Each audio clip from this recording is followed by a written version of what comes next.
Welcome Excel lesson number 2 के साथ आपकी खिदमत में हाजिर हूँ जनाब। आज हम स्टार्ट करेंगे जहाँ पे हमने छोड़ा था, शेयर से आगे कि चैप्टर लेसन 1 में हमने देखा कि प्रिंट कैसे किया जाता है, लास्ट टाइम जो हम देख रहे थे। उसके बाद है नेक्स्ट शेयर करना। शेयर से आप दो किस्म की शेयर हैं, आप अपने क्लाउड पे शेयर कर सकते हैं, ईमेल कर सकते हैं। सिंपल है, ईमेल एड्रेस आप लॉगिन करेंगे और आप उसको अटैचमेंट के तौर पे, एक्सपीएस फाइल के तौर पे, पीडीएफ के तौर पे, फैक्स के तौर पे या सिर्फ लिंक के तौर पे इसको सेंड कर सकते हैं। यानी आपकी फ़ाइल कहीं अपलोड होगी और वहाँ से आप उसको सिर्फ इसका लिंक भेजेंगे। उसके बाद है एक्सपोर्ट। एक्सपोर्ट में दो ही ऑप्शंस हैं, एक्सपीएस और पीडीएफ। एक्सपीएस और पीडीएफ ऑलमोस्ट सेम तरीके से करते हैं, फ़ाइल को पोर्टेबल बनाने के लिए कि कहीं भी इसको ओपन किया जा सके आसानी से। तो पीडीएफ करते हैं हम इसको, पहले तो फाइल ओपन कर लें जो हम लास्ट इसमें काम कर रहे थे। मे बी अब ये फाइल मुझे ये जी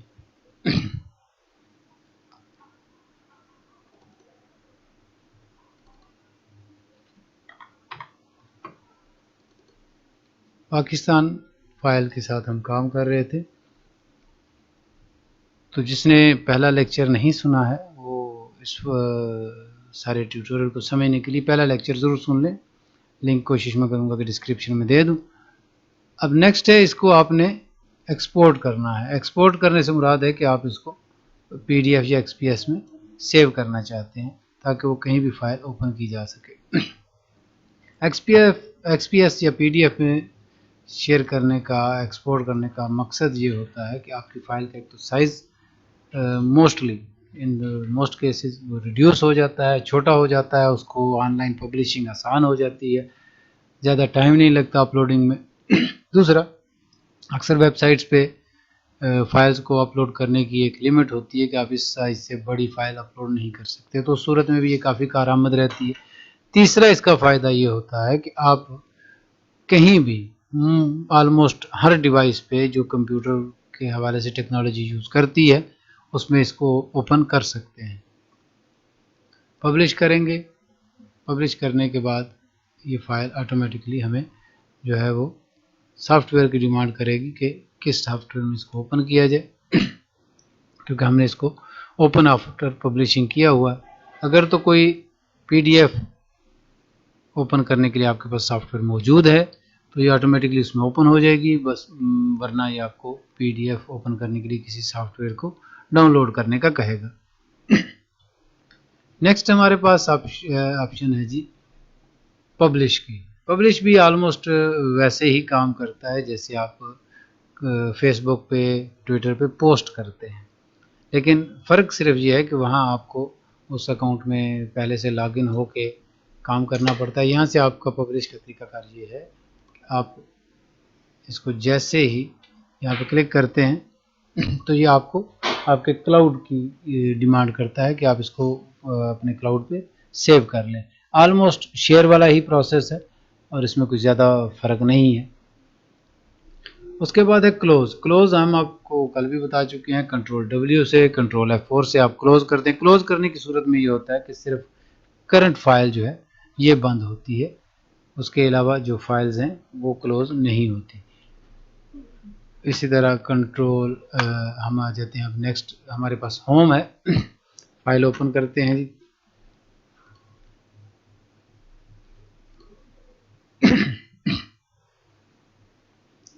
फाइल ओपन करने के बाद हमारे पास ऑप्शंस यहाँ से आप देखते चले जाएं। सबसे पहले पेस्ट। पेस्ट की कमांड उस वक्त तक काम नहीं करती जब तक आपने कोई चीज़ कॉपी ना कर रखी हो या कट ना की हो।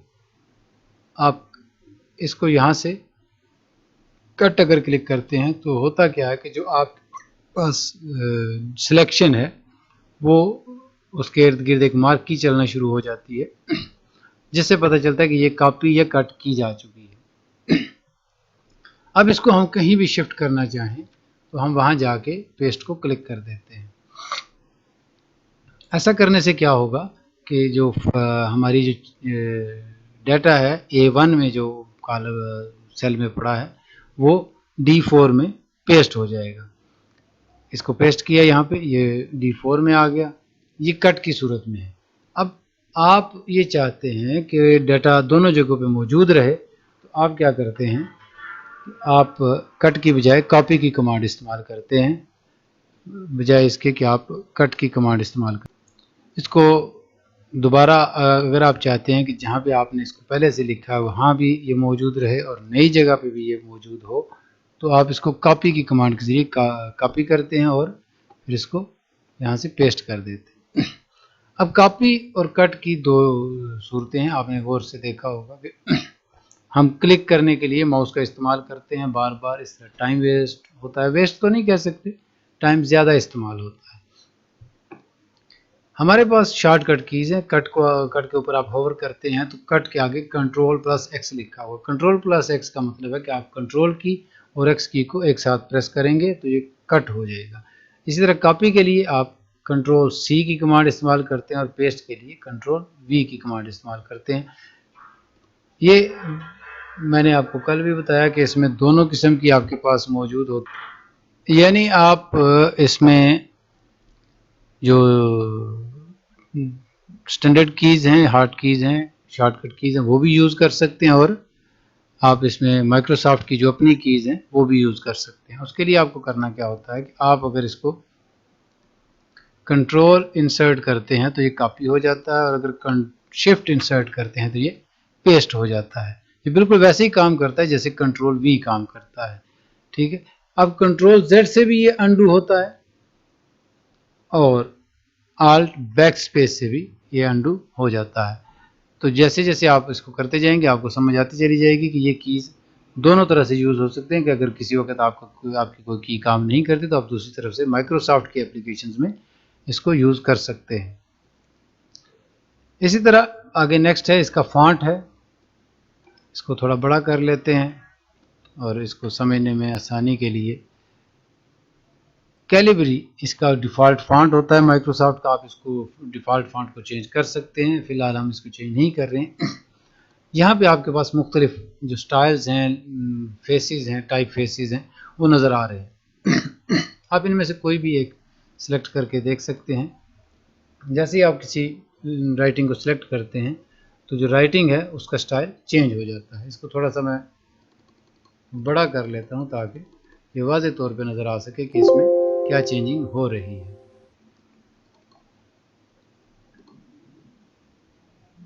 आप जिस राइटिंग पे लेके जाएंगे ये उसका प्रीव्यू आपको देता चला जाएगा।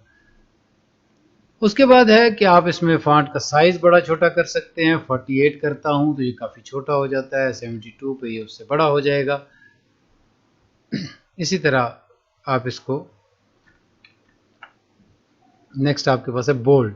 अगर आप बोल्ड को क्लिक करते हैं, बी और बोल्ड है, Ctrl+B से आप डायरेक्टली भी कर सकते हैं और नॉर्मली जो यूज़ होता है वो Ctrl+B से आप लोग इसको करते हैं, इस्तेमाल करते हैं और Ctrl+B से ही ये वापस अपनी पोजीशन में आ जाता है। इस तरह Ctrl+I से आप इसको इटालिक करते हैं, सॉरी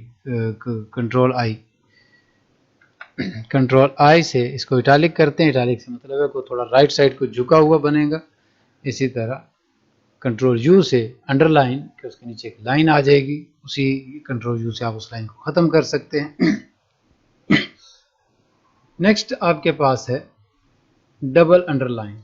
डबल अंडरलाइन का मतलब है कि आप उसके नीचे दो लाइंस लगाना चाहते हैं।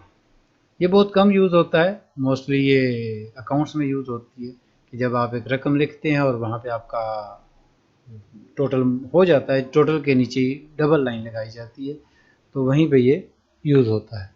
नेक्स्ट है आपके पास बॉक्स। ये जो चीज़ है, ये जो आपको नज़र आ रहा है, ये बॉक्स के हवाले से कि जो इस सेल का बॉक्स है उसके नीचे एक लाइन होगी। आप देख सकते हैं अब इसके नीचे एक लाइन आ चुकी है। आप जिस साइड की लाइन को सिलेक्ट करेंगे वो लाइन ड्रा हो जाएगी। इसको मैं यहाँ से इसमें कुछ कॉलम्स और रोज़ एंटर करता हूँ ताकि ये लाइन आपको नज़र आ सके। नेक्स्ट है आप इसको थिक आउटसाइड बॉर्डर भी दे सकते हैं कि आपकी लाइन चारों साइड्स पे ज़रा डार्क आए, तो आप उस सूरत में इसको कर सकते हैं।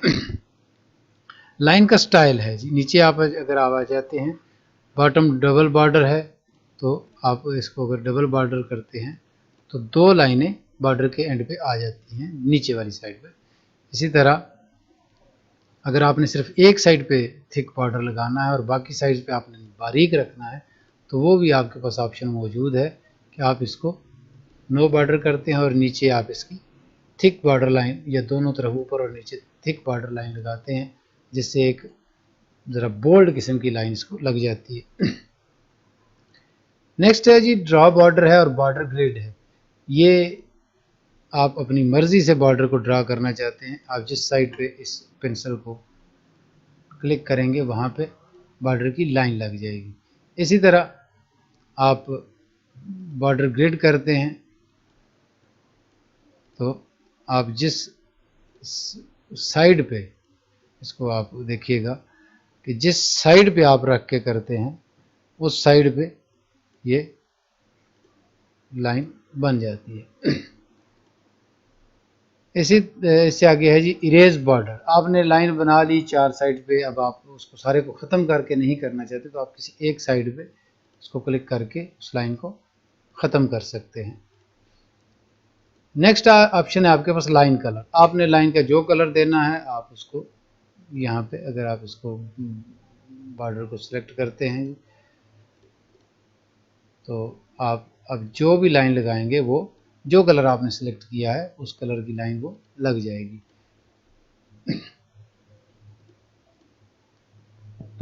आप देख सकते हैं कि अब हमने क्योंकि रेड कलर सेलेक्ट किया है तो रेड लाइन लग गई है। उसी के साथ नेक्स्ट हमारे पास ऑप्शन है फिल कलर की। तो आप फिल करते हैं, जिस कलर को आप सेलेक्ट करेंगे, ग्रीन करते हैं ग्रीन हो जाएगा, रेड करेंगे रेड हो जाएगा, जो कलर भी आप सेलेक्ट करेंगे वो यहाँ पे आ जाएगा।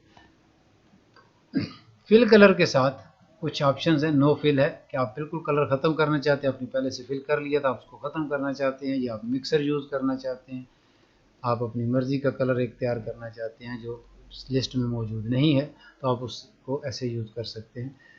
बिल्कुल उसके साथ वैसे ही जैसे आपने फिल कलर को यूज़ किया, फॉन्ट कलर है, आप फॉन्ट कलर को यहाँ से चेंज कर सकते हैं, यानी राइटिंग का जो कलर है वो यहाँ से चेंज होगा। नेक्स्ट हमारे पास है, इनको आप थोड़ा सा हम सेल को बड़ा करते हैं। बाय डिफ़ॉल्ट जो राइटिंग होती है वो बॉटम लेफ्ट पे होती है, इसको हम यहाँ से top, centre, bottom, left, centre, right, अगर हमने बिल्कुल सेंटर में रखना है तो हम यहाँ से भी सेंटर को और यहाँ से भी सेंटर को क्लिक करेंगे। अगर हमने यहाँ पे सेंटर में, यानी इस तरफ से आपने सेंटर में रखना है और यहाँ से आपने टॉप राइट पे रखना है, तो आप इसको करते हैं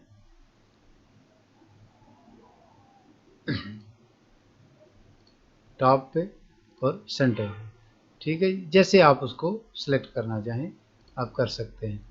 नेक्स्ट है जी ओरिएंटेशन। आपकी राइटिंग लेफ्ट से राइट जाएगी या ऊपर से नीचे आएगी, नीचे से ऊपर जाएगी, कैसे होगी वो आप करते हैं जी। एंगल क्लॉकवाइज, ठीक है, क्लॉकवाइज इसका 45 पे ये चली जाती है। उसके बाद आपके पास एंगल काउंटर क्लॉकवाइज था, अब क्लॉकवाइज आप लेफ्ट साइड पे ये हो जाएगी। इसको कंट्रोल Z करते हैं। और उसके बाद है जी वर्टिकल टेक्स्ट है, ऊपर से नीचे। इसको थोड़ा सेल को मैं बड़ा करता हूँ ताकि ये आपको नज़र आ सके। तो ये ऊपर से नीचे, इसको राइटिंग को थोड़ा छोटा किया ताकि ये क्लियरली समझ आ सके क्या हो रहा है। नेक्स्ट है रोटेट टेक्स्ट अप। ठीक है जी, पहले आपने देखा कि ऊपर से PAKISTAN था, अब ये हुआ क्या कि ऊपर नीचे से ऊपर बिल्कुल सीधा वर्ड है, अकेला अकेला कैरेक्टर नहीं है। इसी तरह टेक्स्ट डाउन है तो P ऊपर चला जाएगा और N नीचे की साइड पे आ जाएगा। फॉर्मेट सेल अलाइनमेंट, आप फॉर्मेट सेल अलाइनमेंट करते हैं तो डायरेक्टली आप सारी सेटिंग एक ही दफ़ा यहाँ से भी कर सकते हैं कि एक ही दफ़ा आप सारी सेटिंग को करके आप टेक्स्ट की डायरेक्शन, ओरिएंटेशन सब कुछ चेंज कर सकते हैं। नेक्स्ट है टेक्स्ट रैप। इम्पॉर्टेंट चीज़ है, इसको ज़हन में रखिएगा कि हमने एक वर्ड लिखा है यहाँ पे, तो ये देखिएगा कि आप C D E F G, ये जी तक कई सेल्स पे चला गया है। जब हम डी पे क्लिक करेंगे या ई पे क्लिक करेंगे तो वहाँ भी ये नज़र आता है हमें, लेकिन एक्चुअली ये सिर्फ सी में टाइप है। तो रैप करने की सूरत में ये होता है कि वो जितना उस टेक्स्ट सेल में फिट आता है वो उसमें शो होगा लेफ़्ट टू राइट, उसके बाद दूसरा जो बाकी पोर्शन है वो नीचे वाली लाइन पे, इसी तरह जहाँ तक वो फिट होता चला जाएगा वो। अगर आप इसकी विड्थ बढ़ाते हैं, इसकी चौड़ाई बढ़ाते हैं तो ऑटोमेटिकली वो लाइंस कम होती चली जाएंगी, अगर कम करते हैं तो वो लाइंस बढ़ती चली जाएंगी। मर्ज and centre, merge and centre क्या है कि आपके पास दो कॉलम है, दो सेल हैं, आप उनको इकट्ठा करना चाहते हैं तो मर्ज एंड सेंटर होगा। पहले इसको मैं इसकी थोड़ी अलाइनमेंट चेंज कर दूं ताकि इसका मर्ज and centre, merge and centre में एक बात याद रखिए कि जो लेफ्ट टॉप पे सेल होता है सिर्फ उसी की वैल्यू बचती है, बाकी सारी वैल्यूज खत्म हो जाती हैं। ठीक है जी, अपर लेफ्ट टॉप लेफ्ट पे जो होगा उसकी बच जाएगी, यानी इसमें पाकिस्तान बच जाएगा और जो एच हमने लिखा है वो सारा खत्म हो जाएगा। तो हुआ क्या है कि ये सेंटर में चला गया है और दोनों सेल्स जो हैं वो मर्ज हो चुके हैं। यहाँ से आप देख सकते हैं टॉप पे सी और बी, ये दो सेल्स हैं जो आपस में मर्ज हो चुके हैं। अब ये ध्यान में रखिएगा कि सिर्फ जिनको हमने सेलेक्ट किया था सिर्फ वो मर्ज हुए हैं, इससे ऊपर और नीचे वाले मर्ज नहीं हुए, ना ही इसके लेफ्ट और राइट वाले मर्ज हो सके हैं। उसके बाद है अलाइनमेंट है, वो ही आपके पास सामने आ जाता है सारा, फॉन्ट, अलाइनमेंट, बॉर्डर फिल, ये सारे जो हम अभी थोड़ी देर पहले पढ़ चुके हैं। उसके बाद है जी आपके पास सेल का फॉर्मेट है। जनरल फॉर्मेट होता है नॉर्मली, अगर आप इसमें कोई करेंसी लिखना चाहते हैं तो अमूमन करेंसी के एंड पे 2 पॉइंट होते हैं, तो उनके लिए आप सपोज कि आपने 125 लिखा है और इसको आप यहाँ पे लिखते हैं, तो जैसे ही हम इसको करेंसी में चेंज करते हैं तो इसके साथ $125 जो भी अमाउंट, जो भी आपने करेंसी साथ लिखी हुई होगी अपनी सेटिंग में, वो इसके साथ आ जाएगी। नंबर है तो नंबर की सूरत में ये ऑटोमेटिकली इसके साथ डेसिमल नंबर लगा देता है, वो आप डेसिमल पॉइंट्स जो हैं वो चेंज किए जा सकते हैं बाद में। इस तरह अकाउंटिंग में है, वो भी ऑलमोस्ट करेंसी की तरह काम करता है। शॉर्ट डेट है, शॉर्ट डेट की सूरत में इसमें जीरोज जो होते हैं मंथ और डे के साथ वो नहीं आते हैं जब तक कि वो जब तक वो 10 से ऊपर ना चला जाए, तो सिंगल डिजिट आता है। इसी तरह लॉन्ग डेट है, लॉन्ग डेट में पूरा दिन, महीने का नाम, आपका साल, ये भी आप सिलेक्ट कर सकते हैं कि आपका महीना पहले आएगा, आपका दिन पहले आएगा या साल पहले आएगा। टाइम है सिंपली जो करंटली टाइम आपको नज़र आ रहा होगा कंप्यूटर में वो यहाँ पे इंसर्ट हो जाता है। इसकी तरफ परसेंटेज है, आपने यहाँ पे 15 लिखा तो उसके साथ परसेंटेज का साइन आ जाएगा, और अगर आप इसको फ्रैक्शन करते हैं तो 15% इज इक्वल टू 1/7, ठीक है, तो ये ऑटोमेटिक हो जाएगा। साइंटिफिक है तो इसको आप साइंटिफिक नोटेशन में इसको शो करेगा। नेक्स्ट आपके पास लास्ट है टेक्स्ट। टेक्स्ट की सूरत में क्योंकि 15% है तो ये इसको जनरल के फॉर्म में ही लेगा और इसको 100 से डिवाइड कर देगा। टेक्स्ट की सूरत में ये होता है कि आप इसमें नंबर और टेक्स्ट दोनों लिख सकते हैं, लेकिन अगर आप नंबर लिखते हैं और उसमें टेक्स्ट ऐड करते हैं तो वो आपको बाद में कैलकुलेशंस में एरर देगा। कंडीशनल फॉर्मेटिंग है, ये कल करेंगे इंशाल्लाह, क्योंकि इसमें थोड़ा समझने वाला काम है और ये थोड़ा लेंथी टॉपिक होगा। कल इंशाल्लाह कोशिश करूँगा कि इस टॉपिक को ख़त्म कर दिया जाए। अपना ख्याल रखिएगा, अल्लाह हाफिज़।